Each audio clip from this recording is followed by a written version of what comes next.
छत्रपति शिवाजी के विषय में मराठाओं के दिल में बड़ी गहरी जगह बनाई। 1630 में जन्म लिया। 19 फरवरी पिता शाहजी भोसले, मां जीजाबाई। पिता शाहजी भोसले तो उस समय मुगलों की सेवा में लगे हुए थे, जो ज्यादा उस समय अवेलेबल नहीं रहा करते थे। तो मां जीजाबाई जिन्होंने ज्यादा समय बिताया छत्रपति शिवाजी के साथ में। शिवाजी छोटा सा बच्चा, उसको बचपन से ही महाभारत से लेकर रामायण तक, रामायण से लेकर भगवद गीता तक और सारी पौराणिक कथाएं उनको सुनाया करती थी। असर क्या हुआ, छोटी उम्र से ही एक स्वाभाविक नेचुरल लीडरशिप शिवाजी के अंदर दिखने लगी। छोटा सा बच्चा, लेकिन वहीं पे मावल नाम की एक जगह, एक स्थान जहां पे कई गांव हुआ करते थे, जो पुणे के नजदीक था। आज का जो पुणे है ना महाराष्ट्र में, उधर ही मावल के पिछड़े और गरीब लोग, लेकिन वो उनमें साहस बहुत था। तभी शिवाजी ने देखा, 12-15 साल की उम्र में उसने देखा, वहां पे 3 साल उन जंगलों में वहां घूमता रहा, लोगों के बीच में रहा। तो उसने देखा ये लोगों में ताकत बहुत है, शक्ति बहुत है, पर ये अनगाइडेड मिसाइल है। एक दिन उसने सारे दोस्तों को और वहां पे गांव के कई लोगों को इकट्ठा किया और उनको क्या बताया कि मराठाओं को मुगलों के नौकर के रूप में जाना जाता है, और ये जो नौकर होता है ना, ये जो गुलामी है, ये एक मानसिकता है और कुछ नहीं है। It is a state of mind. इस गुलामी को तोड़ना है, मराठाओं को उससे बाहर निकलना है। तो ये निजामी शाह, आदिल शाह, इनके चंगुल से मराठाओं को पहली बार बाहर निकालने के लिए ये गांव वालों को उन्होंने तैयार किया। खंजर निकाला और अपना रक्त निकाल के काट के भगवान के शिवलिंग का रक्त अभिषेक कर दिया, और तभी इन्होंने ऐलान किया कि मैं स्वराज यात्रा निकालना चाहता हूं। ये स्वराज यात्रा, ये क्या कहते हैं, गुलामी एक मानसिकता है। क्या है? एक मानसिकता है। आप गुलाम अपनी मानसिकता के कारण है, और वहां पे गुलामी की मानसिकता से मराठाओं को निकाल के खड़ा करने के लिए अब टीम तो छोटी थी, मैन पावर थी नहीं, रिसोर्सेज थे नहीं, उतने फंड्स थे नहीं, उतनी पीछे से सपोर्ट और ताकत और कोई अलायंस अभी तक था नहीं। तो शुरुआत बहुत इंटेलिजेंटली, देखिए ये जो थे ना, ये व्यक्ति छत्रपति शिवाजी, सारे सुनिए, भारत को पता होना चाहिए, छत्रपति शिवाजी एक कंबाइंड अवतार मान सकते हो आप, महाराणा प्रताप के शौर्य और उनकी ताकत और उनके साहस का, और कौटिल्य चाणक्य पंडित की उनकी बौद्धिक शक्ति, उनकी बुद्धि और उनकी कुटिल नीतियों का ये कंबाइंड अवतार थे। तो ये क्या करते हैं, छापा मार युद्ध करते हैं, द्विकंटक नीति के साथ जाते हैं। इसको क्या बोलते हैं, गोरिल्ला वॉरफेयर। और गोरिल्ला वॉरफेयर इसे कहते हैं गनीमी कावा। छोटी उम्र के अंदर इतना इंटेलिजेंस, इतना इंटेलिजेंस। गनीमी का मतलब क्या है, दुश्मन, और कावा मतलब उसको बेवकूफ बना के हराने की टैक्टिक्स।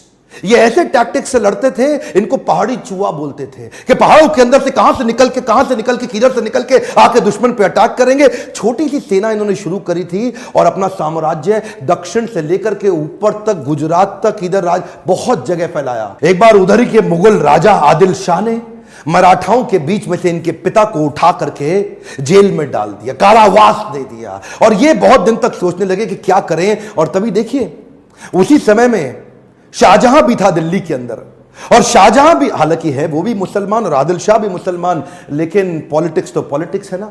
तो मुगल राजाओं को उन्होंने आपस में कैसे भिड़वाया, उधर उनको सपोर्ट और अलायंस की बात करी। इतने मास्टर अलायंस के मामले में, कब कहां किससे अलायंस बिल्ड करना। शाहजहां को बोले कि आप इस पर इंफ्लुएंस डालो, ये मेरे पिता को छोड़े, और शाहजहां उनकी बात मान गए।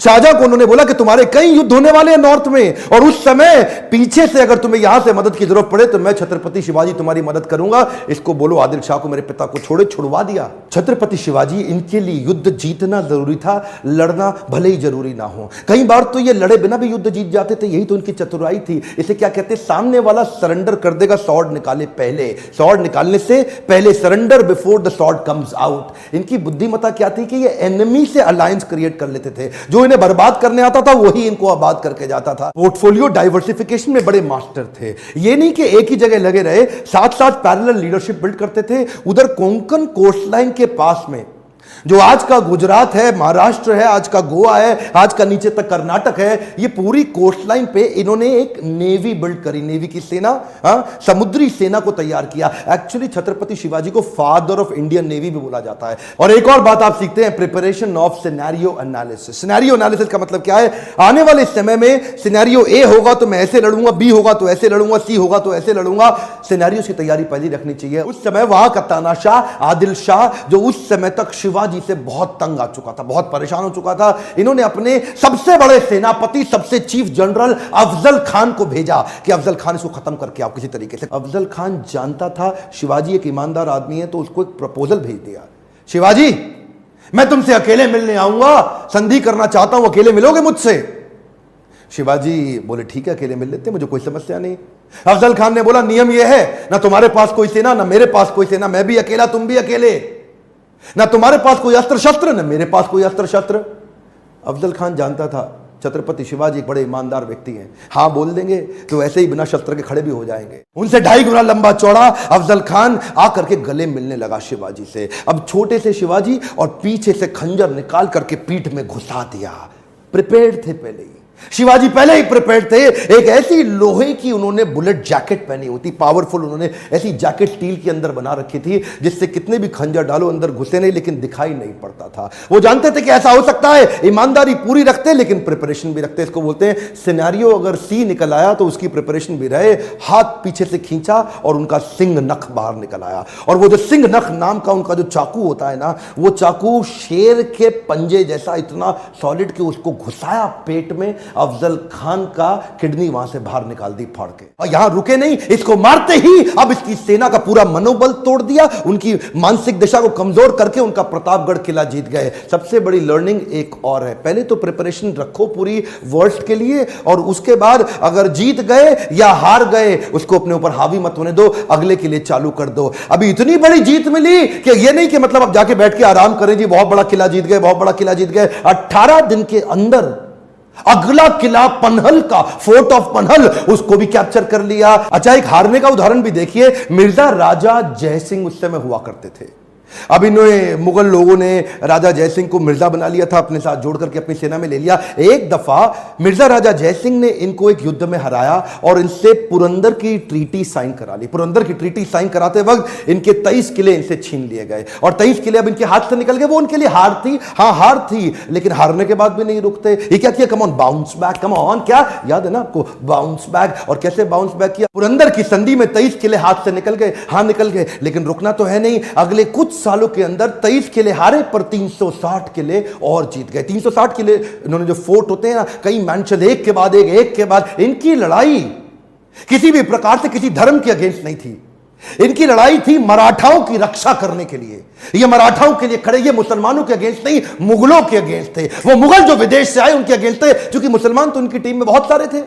इनके कई सारे बड़े बड़े आर्मी के जनरल ही मुसलमान हुआ करते थे, इनके कई दोस्त भी मुसलमान थे, इनके जो एक अपनी टीम के वजीर आजम वो भी मुसलमान थे, इनके कई गुरु भी मुसलमान थे। लेकिन ये मुगलों के खिलाफ थे, जो आके मराठाओं को तंग करके उनको नौकर बनाया था। बाहर से आके मुगलों ने मराठाओं को जो तंग किया, उनकी पीड़ा को वहीं से इन्होंने टीम को नीचे नीचे से इकट्ठा करके छापा मार युद्ध से आज इतनी बड़ी सेना खड़ा कर ली। अच्छा, एक बात और जो इस वीर मराठा को मुगलों से अलग करती थी, वो खास बात थी इनका स्त्रियों के प्रति विशेष सम्मान। क्या बोलते थे, मां, औरतें और बच्चे, इनको कोई तंग नहीं करेगा चाहे कुछ भी हो जाए। और ये जो इनकी लीडरशिप विल्डम थी ना, ये बचपन में महाभारत, भगवत गीता, रामायण पढ़ने से जो इनके अंदर आई, ये इन्होंने अपने सैनिकों में भी कूट कूट के डाल दी थी कि अगर किसी, देखिए जहां उसी समय मुगल लोग औरतों को उठा लिया करते थे, उनका अपहरण करते थे, उनका रेप कर लेते थे, उनको उनके मंदिर तोड़ना, उनको मारना पीटना, वहीं ये क्या बोले, किसी दूसरे धर्म का अपमान नहीं करेंगे, किसी दूसरे की स्त्री को गलत नजर से कभी देखेंगे नहीं, और अगर मेरा कोई सैनिक देखते हुए मिल गया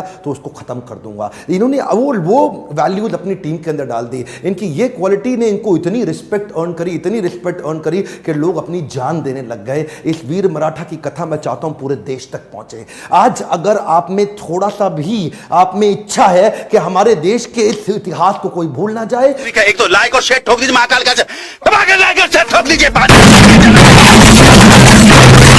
पूरा साल मेहनत करता हूं आपके लिए बेटा, ऐसा नहीं चलेगा, ऐसा नहीं चलेगा।